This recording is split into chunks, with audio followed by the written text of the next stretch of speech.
कि last episode में हमने देखा था कि बाइजिली लीबाई के मास्टर कान्हुआ और हेलियन को खत्म करने के करीब था, मगर तभी लीबाई ने उसमें अपनी इंटरनल पावर डालते हुए उसे जैसे तैसे रोक लिया। हालांकि बाइजिली की उस हरकत की वजह से हेलियन और कान्हुआ बुरी तरह से घायल हो गए। साथ ही साथ डीमन लॉर्ड जियान भी वहाँ पर पहुंच चुका था, जो कि बाइजिली से हेवन सीक्रेट बॉक्स की मांग करता है, मगर बाइजिली के पास वो बॉक्स नहीं था, जिसके चलते एल्डर जियान लीबाई को जबरदस्ती अपने साथ ले गया। 6 महीने पूरे होकर भी लीबाई की कोई खबर नहीं आई थी, जिसके चलते शुआर बुरी तरह से अपसेट थी। वो बस लीबाई को वापस पैलेस ऑफ लर्निंग में लाना चाहती है।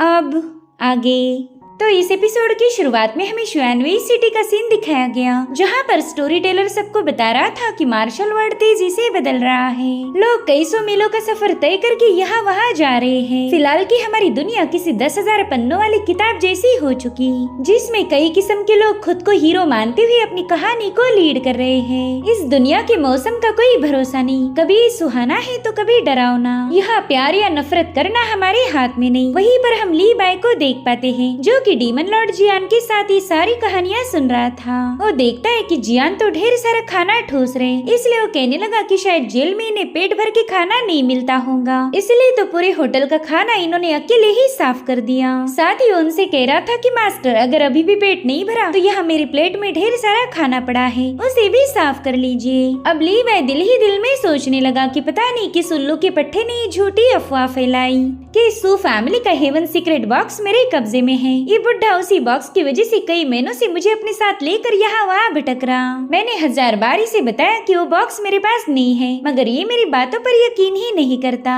इसलिए तो फाइनली मुझे इससे झूठ बोलना पड़ा। मैंने बता दिया कि वो बॉक्स तो डिवाइन ऑफिशियल जू के पास हो सकता है। मुझे लगा था कि जू का नाम सुनते ही ये मुझे आजाद कर देगा, लेकिन नहीं, ये तो मुझे अभी भी अपने साथ रख रहा है। वहीं पर स्टोरी टेलर सबको बताने लगा कि मास्टर कान्हुआ के टैलेंटेड डिसाइपल का नाम है ज़ीबाई, लेकिन अब तो ज़ीबाई आइस कोल्ड सोर्ड के नाम से मशहूर हो चुका है। उसने निंग को इसी टेक्निक का यूज करके मार दिया था।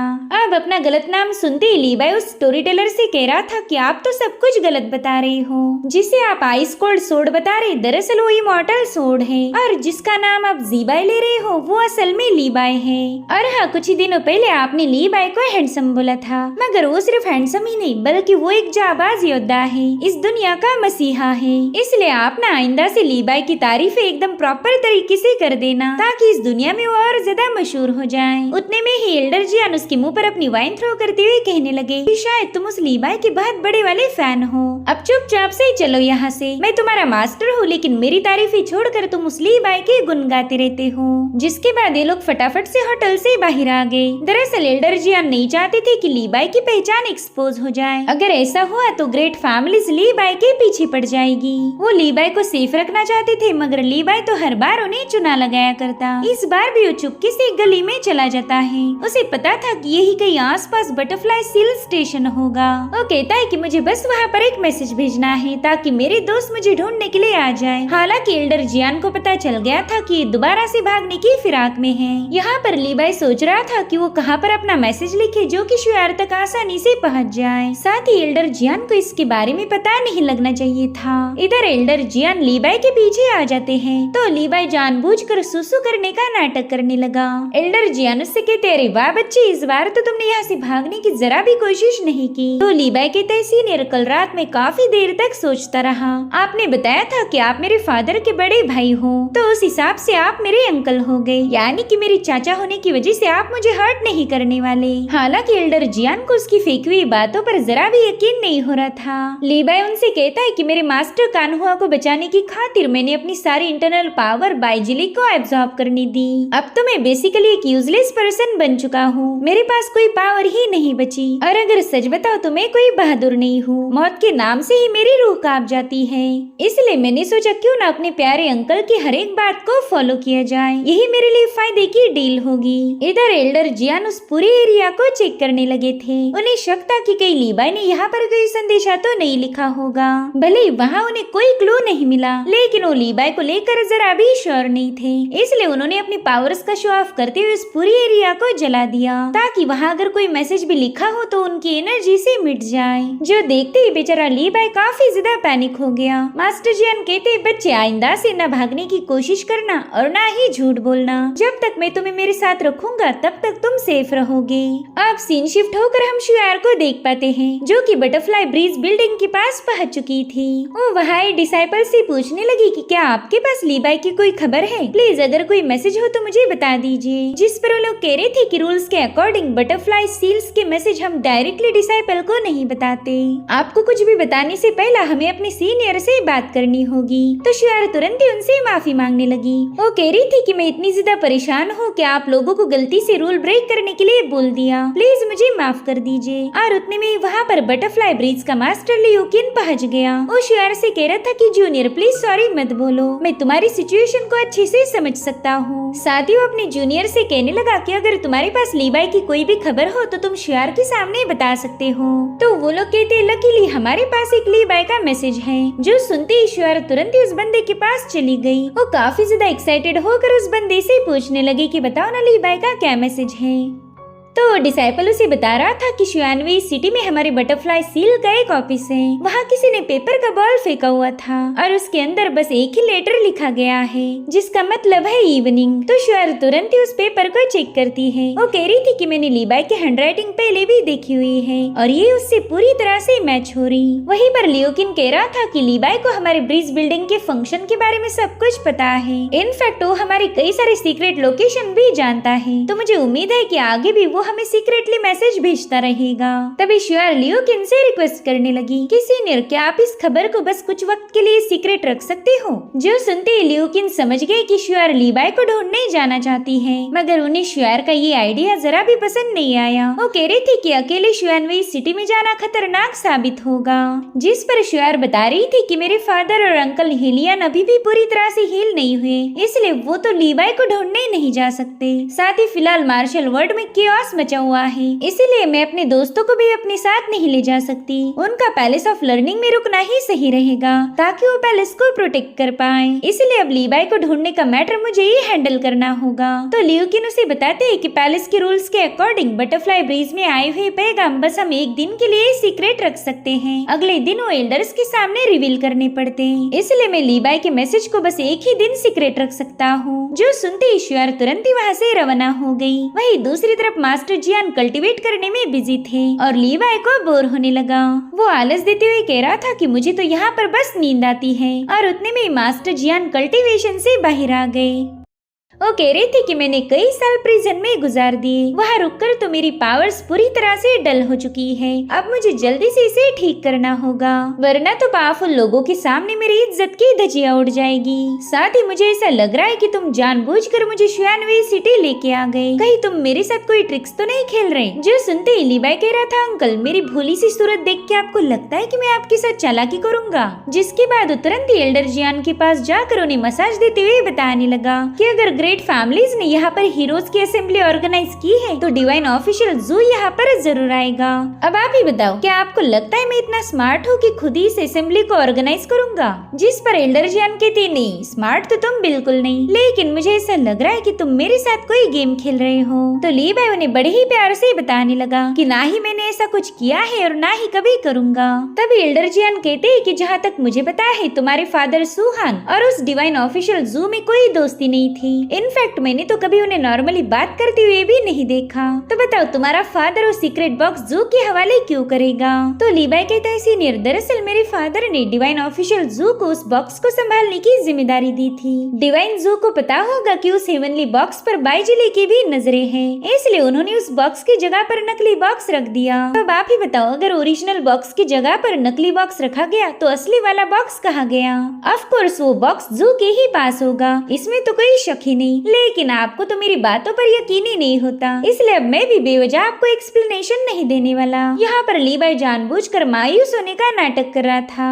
और उसकी ये ट्रिक काम कर गई क्योंकि जियान ने उसकी बातों पर यकीन कर लिया था। वो कह रही थी कि हाँ हो सकता है कि वो बॉक्स जू के ही पास हो। जिस पर लीबाई कहता है एल्डर आपको तो पता ही होगा जू इस मॉर्टल वर्ल्ड का फेमस कल्टीवेटर है, शायद उसने उस बॉक्स में लिखी गई टेक्निक को मास्टर किया होगा।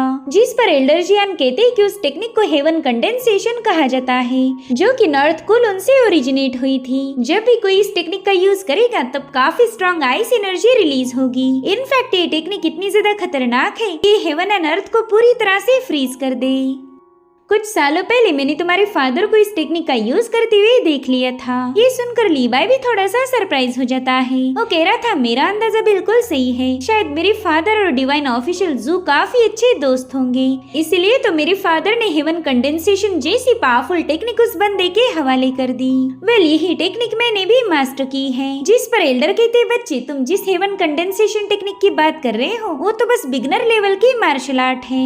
उसकी फुल पावर को अचीव करने में तुम्हें कई साल लग जाएंगे, तुमने तो बस उसका छोटा सा पोर्शन ही मास्टर किया था। तो लीवाई तुरंत ही उन्हें रिस्पेक्ट देते हुए कहने लगा कि अगर सीनियर मेरे मास्टर बन जाए तो मैं जल्दी से उस टेक्निक को सीख जाऊंगा, और इसके लिए मास्टर जियान भी अग्री हो गए। वो कह रहे थे कि बस जू यहाँ पर आ जाए फिर सारी बातें क्लियर हो जाएगी। साथ ही वो लीवाई को पकड़कर कहने लगे कि फिलहाल हम ग्रेट फैमिलीज के इलाके में हैं और तुम्हारा ये मुखड़ा ऑलरेडी कई सारे इम्पोर्टेंट लोगों ने देख लिया है, सिर्फ बैम्बू हैट पहनने से हम इसे छुपा नहीं सकते, और अगर गलती से उन्हें पता चला कि तुम कान्हुआ की डिसाइपल हो फिर तो वो लोग तुम्हें नहीं छोड़ने वाले, इसलिए अब मुझे ही कुछ करना होगा। जिसके बाद एल्डर जियान अपनी पावर का यूज करते उसकी लुक को बदलने लगे, मगर लीवाई को लग रहा था कि एल्डर उस पर अटैक कर रहे हैं, इसलिए वो जोर जोर से चिल्लाते हुए कहने लगा कि प्लीज कोई मुझे बचा लो वरना ये बुड्ढा मुझे मार देगा। तभी मास्टर भी उस पर गुस्सा करते हुए कहने लगे कि बिल्कुल मोमेंट मत करो वरना तुम्हारा सारा थोबड़ा बिगड़ जाएगा। और फिर थोड़ी देर में ये प्रोसेस पूरी हो गई। मास्टर कह रहे थे कि अब तो मैं इस बात पर शर्त लगा सकता हूँ कि तुम्हारी गर्लफ्रेंड भी तुम्हें पहचान नहीं पाएगी, अगर वो तुम्हारे पास से भी गुजर जाए तो भी तुम्हारा थोबड़ा नहीं पहचानेगी। लीवाई शीशा देखते हुए कह रहा था कि ये आपने मेरे फेस के साथ क्या कर दिया, जिस पर मास्टर बताते हैं कि बच्चे ये मेरी खुद की इजाद की हुई फ्लावर ड्रम पाम टेक्निक है, मैं अपनी स्पेशल इंटरनल एनर्जी का यूज करते हुए किसी भी पर्सन के अपीयरेंस को बदल सकता हूँ। जो सुनते ही बेचारा लीवाई तो बेबस होकर नीचे बैठ गया। वो कह रहा था सीनियर पता नहीं आप मुझे किस जन्म की सजा दे रहे हो, देखो आपने मेरा लुक बदल दिया ये अच्छी बात है, मगर इसे ऐसे चोमू जैसा क्यों बनाया, आप मुझे पहले से भी ज्यादा हैंडसम भी बना सकते थे, तो फिर आपने मेरे पूरे चेहरे की वाट क्यों लगाई। तो मास्टर उससे कहते देखो इस बदसूरत चेहरे के साथ ही तुम सेफ रहोगे, ग्रेट फैमिली के लोग तो तुम्हें बिल्कुल भी पहचान नहीं पाएंगे, तुमने तो मेरी स्किल को देखकर खुश होना चाहिए। मगर लीवाई कह रहा था खुश तो मेरा जूता भी नहीं हो रहा, इतनी गंदी शक्ल कर दी आपने मेरी कि अब मैं किसी को मुंह भी नहीं दिखाऊं। जो सुनते ही मास्टर अपना चाकू निकाल लेते हैं। वो कह रही थी ये लो अपनी एक आंख फोड़ दो फिर तुम्हारा पुराना लुक वापिस आ जाएगा। जो सुनते ही बेचारा लीवाई डर के मारे पीछे हटने लगा। वो कह रहा था मास्टर डिनर का टाइम हो चुका है, मैं ना अभी होटल में जाके चेक करता हूँ कि खाना बनाया नहीं, ठीक है। दरअसल लीवाई को उनसे डर लग रहा था कि कहीं ये सन की बुड्ढा उसे अंधा न कर दे, इसलिए वो तुरंत ही वहाँ से कल्टी मारते हुए सीधे होटल की छत पर जाके बैठ गया। चांद को देखते हुए उसे शियार की याद आ रही थी। वो कहता है सीनियर मैं आपको काफी ज्यादा मिस करता हूँ, मगर फिर उसे वहाँ पर मास्टर जियान की भी गुस्से वाली शक्ल नजर आने लगी, जिसे देखते ही लीवाई तो डर के मारे छत से नीचे पटक गया। अब सीन शिफ्ट होकर हम शियार को देख पाते हैं जो कि जू लाओचेंग के इलाके में पहुँच गई थी, जहाँ पर वो जी जिंग से मिलने आई थी। दरअसल जिंग मास्टर कान्हुआ की जी फैमिली का यंग मास्टर है। उससे पूछता है कि बताइए मिस शियार आपने मुझे यहाँ मिलने क्यों बुलाया, आखिर ऐसी क्या बात हुई जो आपको पैलेस ऑफ लर्निंग से भागना पड़ गया। तो शियार उसे बताती है कि मैं शुआनवी सिटी जाना चाहती हूँ, जिस पर जिंग कह रहा था कि अरे शुआनवी सिटी तो यहाँ से काफी ज्यादा करीब है, बोट से आपको पश्चिम दिशा में जाना होगा, सिर्फ 1 घंटे ट्रैवल करो और फिर आप शुआनवी सिटी में पहुँच जाओगी। जिस पर शियार कहने लगी कि हाँ मैं जानती हूँ शुआनवी सिटी कहाँ पर है, लेकिन मैं चाहती थी कि कोई लोकल गाइड मेरे साथ होना चाहिए। जो सुनते ही जिंग को तो शौक ही लग गया। वो दिल ही दिल में सोचता है कि मैं जी फैमिली का यंग मास्टर हूँ, मगर इस बंदे ने तो मुझे लोकल गाइड बना दिया। उतने में ही शियारो से बताती है कि दरअसल मैं अपने एक जूनियर को ढूंढना चाहती हूँ। बटरफ्लाई ब्रीज को पैगाम मिला था कि शायद मेरा जूनियर शुआनवी सिटी में हो सकता है, जिस पर जिंग कह रहा था कि मेरे ख्याल से आप लीवाई को ढूंढना चाहती हो। तो शियार कहती हाँ बिल्कुल, लीवाई कई महीनों से लापता है और पैलेस ऑफ लर्निंग के लोग मुझे माउंटेन से नीचे जाने की परमिशन नहीं दे रहे थे, इसलिए मैं यहाँ पर भाग के आई हूँ। जिस पर जिंग हंसते हुए कहने लगा कि लीवाई मेरे अंकल कान्हुआ का डिसाइपल और आपका लवर है, शायद आपको पता नहीं होगा लेकिन लीवाई ने एक बार मेरी जान बचाई थी, तो ऑफ कोर्स इस काम में मैं आपकी हेल्प जरूर करूंगा। जिस पर शियार कहती देखो लीवाई बस मेरा जूनियर है, मेरा कोई आशिक नहीं, पता नहीं तुम लोग हमें कपल क्यों समझते हो, हमारे दरमियान तो ऐसा कुछ भी नहीं। जिस पर जिंग कहने लगा अभी शायद आप दोनों का चक्कर नहीं चल रहा, मगर आगे फ्यूचर में ऐसा जरूर होगा। वैसे शुआनवी सिटी के हालात थोड़े से पेचीदा है। शुआनवी सिटी में हीरोज की असेंबली होने वाली है, जिसे वांग फैमिली ने खुद ऑर्गेनाइज किया। उन्होंने इस असेंबली में कई सारे हीरोज और बहादुर कल्टीवेटर्स को इनवाइट किया है, मगर उन्होंने floating life drunken dream tower को इसमें इनवाइट नहीं किया गया। इसका सीधा मतलब ये है कि वांग फैमिली इस मार्शल वर्ल्ड की लीडर बनना चाहती है। फिलहाल मार्शल वर्ल्ड में काफी सारा क्योस चल रहा। शांगलिन पैलेस की डिस्ट्रॉय होते ही अब वांग फैमिली उसका फायदा उठाना चाहती है। उन्हें हमारी जी फैमिली से खतरा होगा, इसलिए तो हमें असेंबली में इनवाइट नहीं किया गया। जो सुनकर शेयर करी थी कि ये तो बहुत बड़ी खबर है, मगर पैलेस ऑफ लर्निंग को तो इसके बारे में कुछ भी पता नहीं। जिस पर जिंग कह रहा था कि मास्टर कान्हुआ और हेलियान वहीं पर है, इसलिए इस बात को सीक्रेट रखा गया ताकि वो दोनों बेवजह परेशान न हो जाएं। या फिर ऐसा भी हो सकता है कि ये खबर सबको पता हो, बस आपने ही इस पर ध्यान नहीं दिया। मेरे ख्याल से आपका ध्यान पूरी तरह से उस लीबाई पर है। ये बंदा तो शेयर के मजे लेने का एक भी मौका नहीं छोड़ रहा था, जिसके बाद वो बोट में कूद जाता है। वो कह रहा था चलो फिर शुआनवी सिटी जाने के लिए रेडी हो जाओ, वहाँ की हीरोज असेंबली देखने में मजा आएगा। मैंने तो सुना था कि हीरोज असेंबली में डिवाइन ऑफिशियल जू भी आने वाला है। जो सुनकर शुआर भी थोड़ी सी शॉक हो गई। जिंग उसे बताता है कि शांगलिन पैलेस का निंग ही इस दुनिया का टॉप टैलेंट माना जाता था, जो कि अब मर चुका है। तो मेरे ख्याल से नंबर 2 अब नंबर 1 पर जाने की कोशिश करेगा। मुझे पूरा यकीन है कि अब जू ही उसकी पोजीशन को क्लेम करना चाहता है। जिसके बाद हमें वांग मैंशन का सीन दिखाया गया, जहाँ पर वांग ही अपने जूनियर को बता रहा था कि डिवाइन जू शायद सिटी में आ चुका है। जिस पर वांगचिन कहने लगा कि हमारे पास तो जू के आने की कोई खबर नहीं, फिर आपको ये बात कहाँ से पता चली? वेल, हमारी दुनिया में तो ऐसा माना जाता है कि जू कई सालों पहले ही मर चुका है। जिस पर वांगी कहते हैं कि लोगों को कुछ भी पता नहीं, मेरा स्पीयर मुझे कभी झूठ नहीं बोलता।